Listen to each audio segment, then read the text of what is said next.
Ronja, good afternoon and welcome in beautiful Paris for exciting conference, HealthTech Innovation Days, where you just was the runner-up again of the pitching competition with Stimit. Can you maybe tell in 2-3 minutes what Stimit is doing and what your ambitions are? Yes, we stimulate breathing, and this is important for any patient who does not breathe. So just to give the perspective, you and I, we breathe 20,000 times per day. And when that goes to zero, patients suffer from loss of breathing function, and that goes very fast. 50% is gone after 3 days. There's also brain aspect, shrinking brain cells. There is a aspect that if you can't breathe yourself anymore, you get dependent on devices breathing for you, like ventilators, cost a lot of money and time.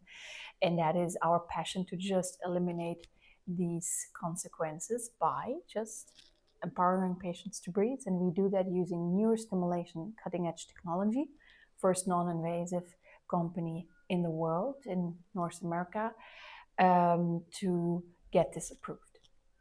Perfect. You won the pitching competition last year at the HealthTech Investor Summit, and we are leading up to the next edition, to the third edition of the HealthTech Investor Summit for the first time outside of Belgium in Utrecht this year.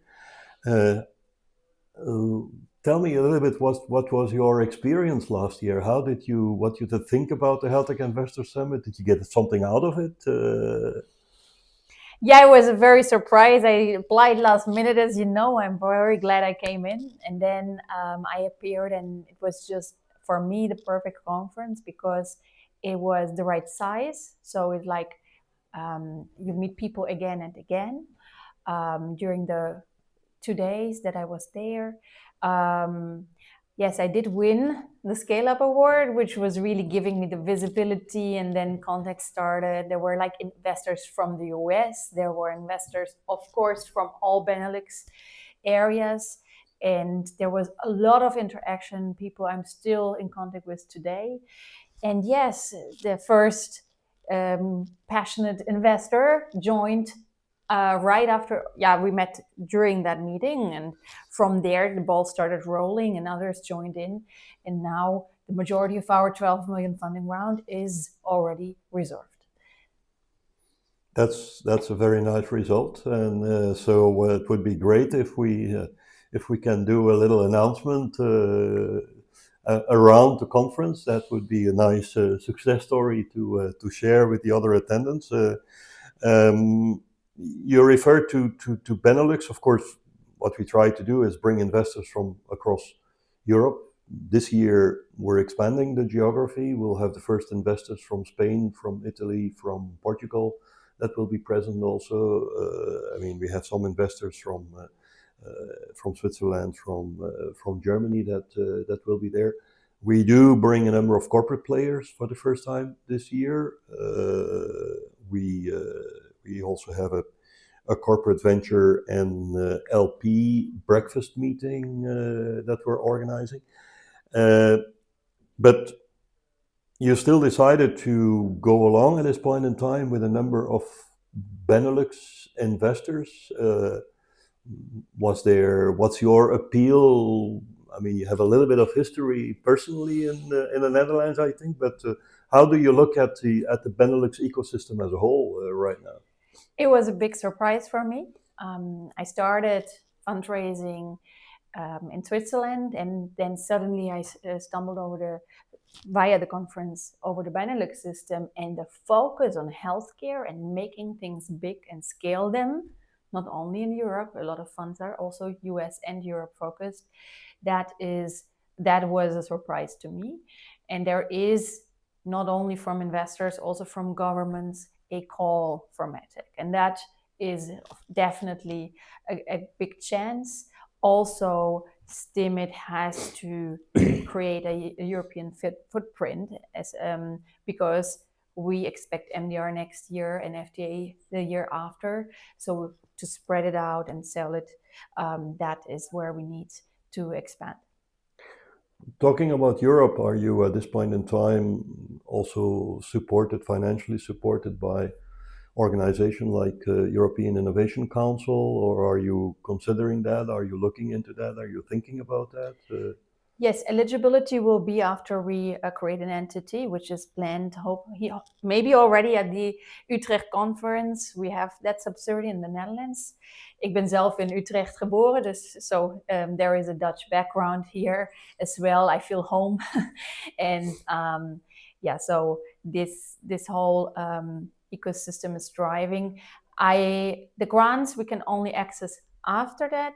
However, the clinical communities, development communities as well, but mainly the clinical communities are waiting for the product and drive this, and they really help me in this process already now, in communication, in supporting with knowledge, and that is also my personal passion when I see the clinics, the spark in their eyes when a non-breathing patient starts breathing again. That's fantastic. Maybe this is something that can be interesting for you also. So Biovia is the as you know, is the cluster organization of the Flanders-based actors, but we also have a number of members in Maastricht in the Netherlands, in Wallonia in northern France. And one of the other flagship events which we are launching for the first time early next year is actually a reverse pitch of hospitals. And so we're going to ask a number of hospital members of the cluster organization to come and explain to companies and to academia what it is that they are specifically looking for. So this can be a great opportunity also for you to establish a number of additional contacts with hospitals across. It's going to be hospitals from Flanders, but hospitals from across Flanders, in addition to your contacts that you obviously will develop also in the Netherlands. Yes. So it's a warm invitation to also be there and interact with the people. So what I also like is your idea of reverse pitching. Hospital side is of course great because the medical need is always stronger. Many technology startups come from a technology perspective and have to understand that more. We came from a clinical perspective, clinical need. We filled in so that is really key. And the other really great aspect is that you're like also inviting strategics with potential reverse pitching in the future, because that is attracting both startups and investors, and that is also seeing the perspectives, the search fields where they want innovation is also a great asset you're building up. Thank you. Good to hear. You talked about FDA. You talked about European approvals. Probably one of the most difficult things for companies to identify in their strategic roadmap is what are the beachhead markets that I'm going to tackle, that I'm going to tackle first, how I'm going to do that. So I know you're looking at Canada also. How are you as a growing up company, how are you dealing with that dichotomy, especially also in the current geopolitical situation that we're in right now? Yeah, that's a funny story. I asked many consultants with these decisions because it's complex, right? Which companies are the best product market fit and reimbursement fit and regulatory hurdles. And so I got a lot of different advices. And then finally, I just sat down for one weekend and looked at the numbers. And the beauty is that these reimbursement codes are online, and you can really see them online. And I did know after that weekend that, let's say, the reimbursement fit is best worldwide in the US. However, Netherlands is one of the first countries that is really also looking into following that model of incentivizing if patients get liberated from ventilators faster. And insurances are very alert of it. They're very open-minded to innovation. So finally, yes, we start in Canada because there's a lot of knowledge about diaphragm and diaphragm stimulation and activity. the contact naturally evolved to really renowned clinics into the US and into Europe, and Netherlands will be our pilot market for Europe. So with an overall focused US business plan, but I think from all the European countries, Netherlands could be the first pilot market, and then we are currently exploring the entire Benelux area, and also actually France has a quite good reimbursement fit that after certain durations incentivizes shortening the time. Great. I mean, maybe one thing also to let you know, we really have the intention with the conference also to make Europe great again. And I think that mega sounds better than MAGA, but that's a bit of a joke, or an internal joke that we have. But what we mean with that is we're going to organize 3 very, very concrete educational sessions where we're going to say to companies, if your beachhead market is Benelux, then these are the things you need to know about reimbursement in Belgium, Netherlands, Luxembourg, and these are the way that you approach hospitals. And that's the second session, France, Portugal, Spain, Italy is your target. What do you need to do there in order to approach the market in a very concrete way? I'm in. Great. And then the third one that we're going to do is compare Ireland with Denmark. Okay. And of course, Denmark is very innovative in Ireland as well. It is known for adopting therapies that can really have a win-win for all stakeholders. So I'm really looking forward to these sessions to really try to make it as practical and as concrete as possible. And we also have one of the top people in I mean, you talked about health insurance companies in the Netherlands. We have one of the strategic heads of one of the companies that is going to give us a 15 minutes overview of all the different reimbursement systems in Europe. And we're going to offer to all the participants in the conference even a publication that is summarizing the reimbursement systems in 30 countries in Europe also.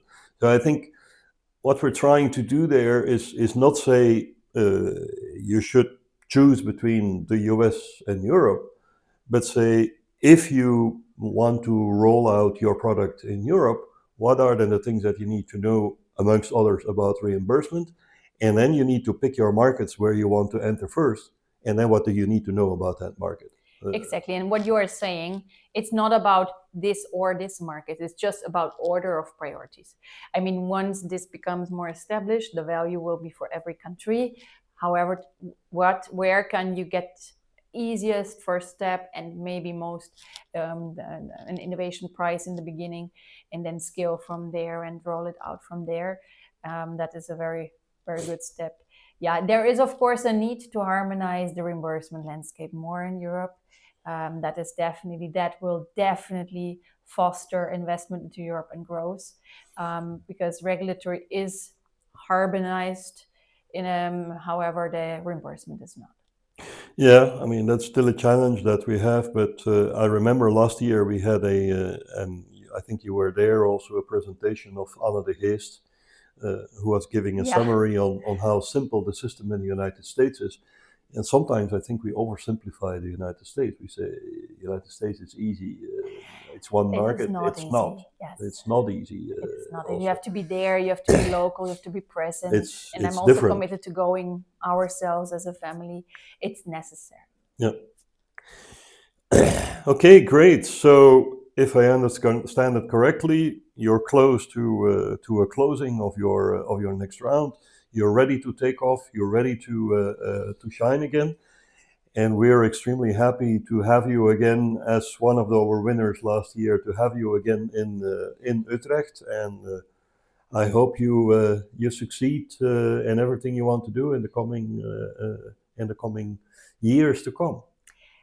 I'm really looking forward, and thanks for doing what you're doing. It has impact on our case, and it will have impact on many others. Thank you very much.